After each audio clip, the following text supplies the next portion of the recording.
everybody, welcome back to Stitching Big Things with Hallie. I'm Hallie. Thanks so much for joining me again today. Today is Friday, April 29th, 2022. I'd first like to start by welcoming any new viewers. Welcome. If you are new to the channel, thank you so much for stopping by and checking it out. This is a channel about cross stitch, so hopefully you are in the right place. And if you are a returning viewer, hello, my friends. So good of you to stop back and spend a bit of your time with me again this week. First, I'd like to start by doing a real quick little review of the light that I had promised a couple weeks ago. For those of you who haven't been with me before, I went to a retreat a couple weeks ago and I had purchased a new portable lamp to take with me, and I wanted to give you guys the pros and the cons of what I discovered with this new lovely little lamp that I had. First of all, this is the Halo Glow Daylight lamp. I purchased it off Amazon.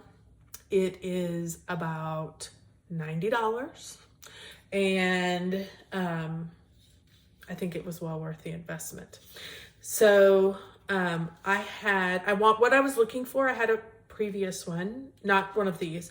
I had a previous light and I wanted a little longer battery life. So I had heard recommendations about this, so this is what I got. So let's go through my pros and cons. First of all, super easy to travel with. As you guys can see, it folds down and then it folds back up fairly nicely. So you get a nice, compact, easy travel with it. It does not come with a case. I did have my friend Dee Dee recommend to me. She does the hard case for knitting needles. And it's perfect size for this. She puts this in her cord in it and she's good to go. And it gives it a little more stability if you're putting it in luggage or something like that. I did jump on Amazon and buy one while I was there at the retreat. Unfortunately, mine was soft when I got it. It doesn't have that hard case to it. So I'm going to return it and try and find one that's a little harder, more substantial case, because I want to protect it. I want to be able to maybe put this in my luggage and check it if I pack it appropriately. So, or I may put it in my carry-on. I don't know. We'll see. The one downside to that is there's a bit of a weight to this. It's not heavy, but certainly in a carry-on, if you're carrying it all day and you're lugging it around, it could get tiresome. So there is a bit of weight to that. Which is good because then it holds it up really well. I mean, it's got a nice solid base to it. So couple of other things that I loved about it. It's got a wonderful long cord. As you can see, I've got it all bunched up, but it stretches nice and long. Just fits in a regular USB. Does come with the charger piece that goes into the wall, or if you have a USB charger, you can stick it onto that, which is super nice. It does have a fairly reasonable battery life. Now, I have to tell you, I am the type of person who does not like to leave things not plugged in. Sometimes I'll use it for a few hours, but I'm never going to drain something, and then so I wasn't a good judge on that.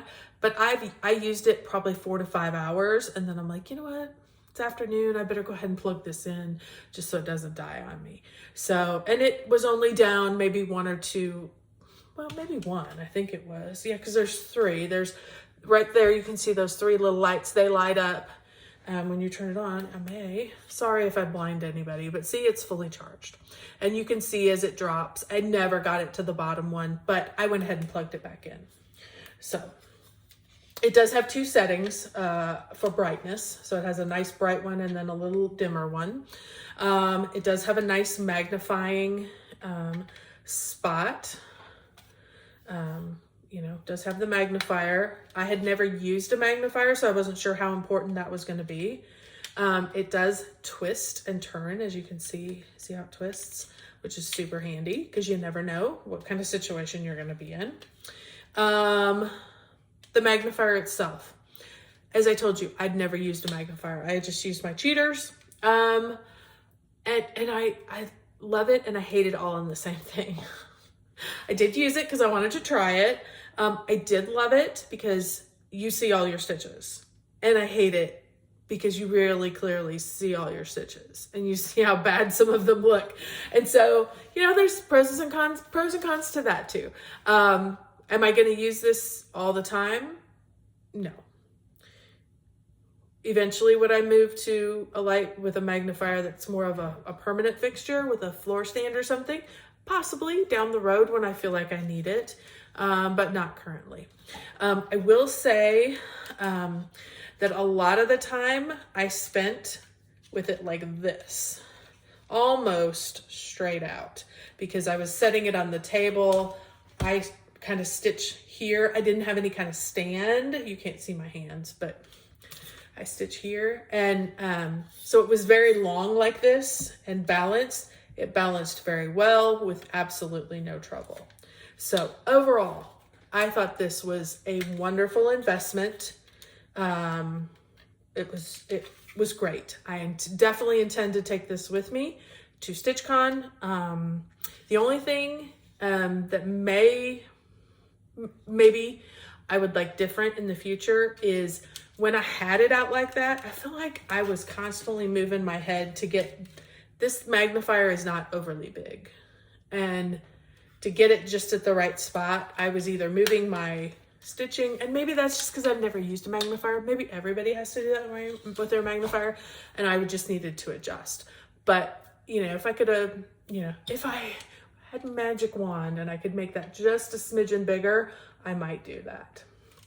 But overall, great investment. Highly, highly recommend. The Halo Glow. Halo Go, not Glow, Halo Go daylight lamp. The other thing that is absolutely key that I absolutely highly recommend is a Halo Bolt charger. This one happens to be wireless. Not all Halo Bolt chargers are the same. I probably have 5 of them. Let me tell you the features that I love about this one. This one is $120. This one is wireless. So as I sit here, I can turn it on, plop my phone on top of it, and it automatically charges my phone. I don't have to put anything in it. Now, it works great with my case. I can't say it works great with every case. It works great with my case. I love that part of it. It has 2 USB adapters. You can also jump your car with it. It comes with jumper cables. I've never needed that, but it's nice to have. This is a light. Obviously that's wonderful if you have car trouble, anything like that, or if you're needing a light. My favorite feature, and the thing that I think this particular one, the wireless is really nice. The thing I recommend and absolutely think sets it apart, and I recommend you get and spend the extra money for, is this. You need to have the outlet. That makes all the difference in the world, in my opinion. If you have something, a charger, if you have a light, if you have something that doesn't have the USB that comes apart, you can still plug it in. And I think that is super important when you're out and about and away from home and maybe don't have access to enough power outlets, which a retreat is a perfect example of that. That can be a game changer in certain situations. And I have some that don't have this. And when I go, I've never had to use it, but I make sure I take this particular one with me because it's got the outlet in it. So you get 2 products in one. How is that? Halo Bolt wireless charger. These are wonderful and they'll last almost all day. I charge it overnight. I plug everything in and charge it up overnight. Sometimes I need it, sometimes I don't, but this is a wonderful game changer. It's nice just to have around your home, you know, if the power goes out, you have a storm, something like that. These are handy little things. Certainly have been happy to have that. Okay, here we are, 10 minutes in. I have chatted for way too long. If you have questions, well, back up. If you have any questions about either the lamp or the Halo Bolt charger, by all means, just drop it down in the comments. I'll be happy to get back to you or address it at the next video. Let's get on to the stitching. So it occurred to me a couple weeks ago, right after the last video, that I was getting closer to StitchCon and I needed to get my StitchCon Smalls Exchange piece stitched up. I showed you guys the Tellin emblem. I think is how you say it. There was 3 pieces to it at the last video.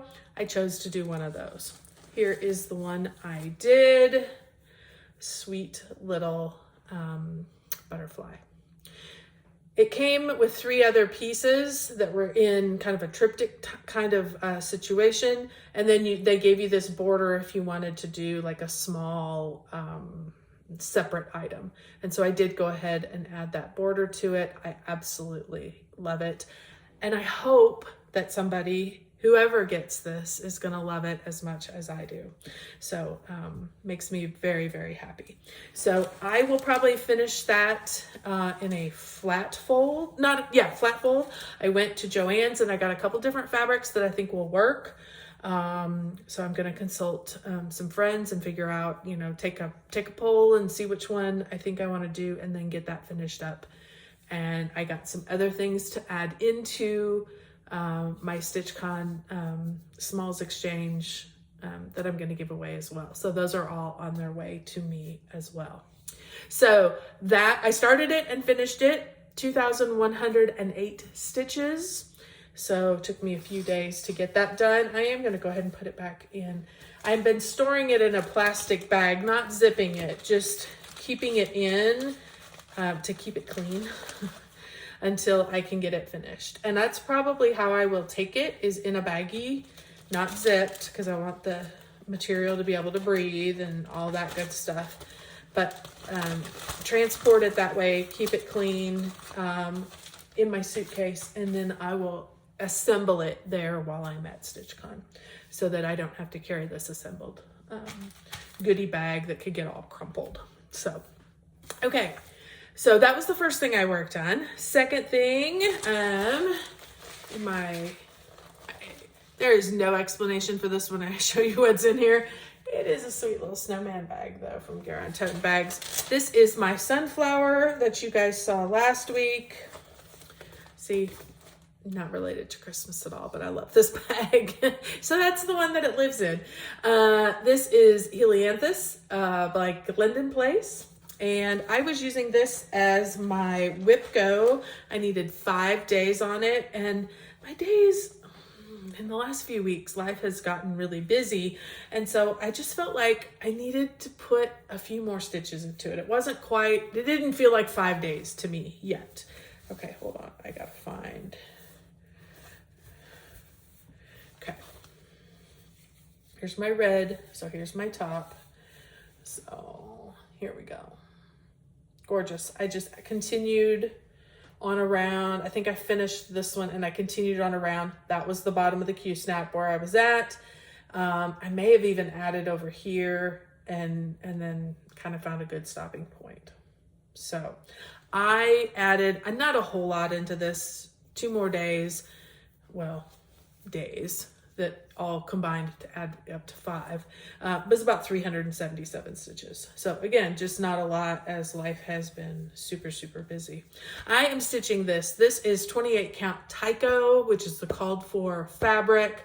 I'm using all the called for floss, which are dinky dyes. If you guys have been with me for any amount of time, you know my love of dinky dyes. I think so far, I think they're my favorite silk. I mean, I use a lot of different kinds of silk. For whatever reason, I love dinky dyes. They just make me happy. So, and I love the variegation and all that good stuff. The other nice thing about this project that eventually we'll get to is, it's going to be sparkly. Lots and lots and lots of beads to be added as we get towards the end. So that completed my Whip Go project. One of my Whip Go calls for April. So after that, I still hadn't really decided what I wanted to work on. Sorry, I've got string here. Couldn't decide really what I wanted to work on. Got more string here. So I decided to do a quick finish. Well, it's not a finish, but I added in enough stitches to finish a Whip and Wonder for Scaredy Cats. So, let me show you. Sorry, this is Liz. Let me show you first. You guys, I'm rushing ahead. Not good. Here is the Garon Tote Bag that this one lives in. I love it. Scaredy Cats is this project. This is artwork by Jeff Haney, charted by Heaven and Earth Designs. And here is where we are at. So I did a lot of fill-in work in through here, continued to add a lot more coming this way and a lot down in through here. So I added, let's see, I got my notes here, 1,910 stitches. And that finished off a wonder for me. I basically took a good Saturday and a little bit of a Sunday and finished that off. So that finishes off 7 of the 20 whips and wonders that are available. I have 3 that are assigned to other projects that have already been started. I just have not completed those wonders. So that gives me almost 10. If I could finish those by the end of June, that would give me, I'd be right on schedule to complete all the whips and wonders for the Full Coverage Fanatic Challenge. So super excited about that. I haven't been working too much on full coverage lately. I've been kind of focusing on my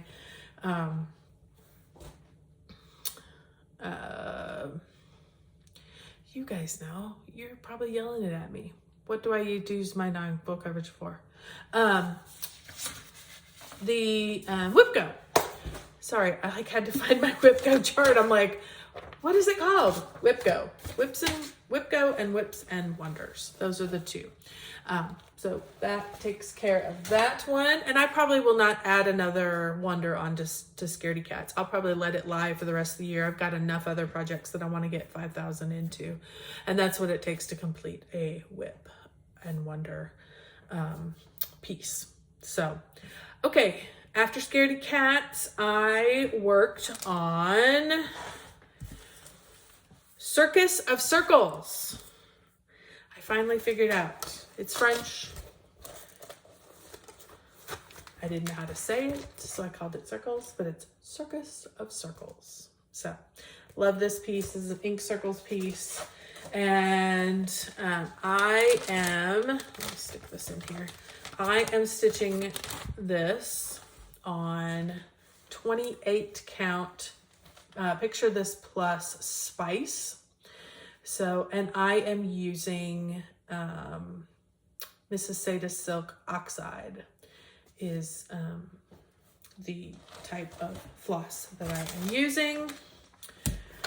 I keep it open. I never Ziploc my baggie because I want it to be able to breathe, but it just kind of corrals it all. You could put it on floss drops. You can do any of that kind of stuff, but then that means I have to take time to do all that. I'm not doing that. I'm just sticking it in a bag. Mrs. Sadis and Oxide. My Oxide, there was a, Lori, one of the ladies that I sat with at our table, she's doing the exact same project, the exact same pattern with the exact same floss. Her floss, I told you, Lori, mine is very yellow and not a lot of blue. Yours is much more blue. So I'm not really color controlling at all. I'm just stitching. It's just as I kind of go, when I end a thread, I kind of look at the next piece and I go, okay, do I have a lot of yellow in here or do I need to get some of the white, you know? So I kind of choose the end in which I start stitching. But really, you know, you can see that like on some of these pieces, it's just small little blue chunks. And then I've got some of the pieces, I have a bigger blue chunk. So there's a lot of variety in this floss. So this is silk floss. So, but it's very easy to stitch with. It's wonderful. So I got in on this one, 1,478 stitches. I am using this for my last Whip Go call of April, and that goal was 4,000 stitches. So I have a ways to go.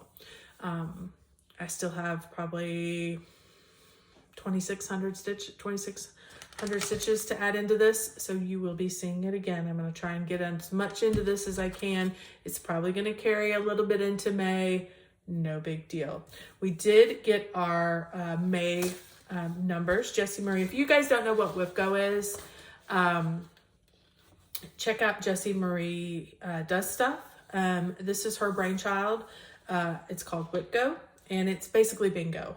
And you make your own chart, you make your own bingo chart, you set your own goals. A lot of people put projects in the goal for each project. And so she calls the numbers just like, you know, the person would do if you were playing bingo, and then you complete those. So my chart is a little bit different. I'm only using it for my non-full coverage. My full coverage gets done with the Full Coverage Fanatics Whips and Wonders Challenge. So I instead of putting the projects on here, because I like to be a little more what's calling to me. That's how I like to stitch. And so all I put were goals on mine. So the next 3 goals, we had 3 numbers that were called. Number 8, which on my board is 1,000 stitches. Number 13, which on my board is 500 stitches. And number 14, which on my board is 7 days. I do have days, hours, stitches. Then I have 1 finish yet that hasn't been called. So it's fun. It gives me a little variety. Like I said, I did 5 days on my first WIPGO call of the month, and I didn't feel like I got enough into it with 5 days because, you know, it was a few hundred stitches each day. If I'm going to give it a day, I want to get 500-600 stitches. So I gave a few more days. No big deal. It's my board. It's my call. I can do whatever I want. It's pushing me back a little bit onto the 4,000. No biggie. We will get it all caught up. So that's pretty much where we're at for Circles, Circus of Circles. Pattern Keeper tells me, I love this one because it's in Pattern Keeper. I don't have to count. Pattern Keeper tells me I'm at 29.71%. So, and on Scaredy Cats, I'm like barely 5%. So, and Scaredy Cats, just because I don't think I said it, I'm sorry. 20 count, 2 over 1. So, easy grid fabric. So, all right. I think that pretty much wraps it up for today.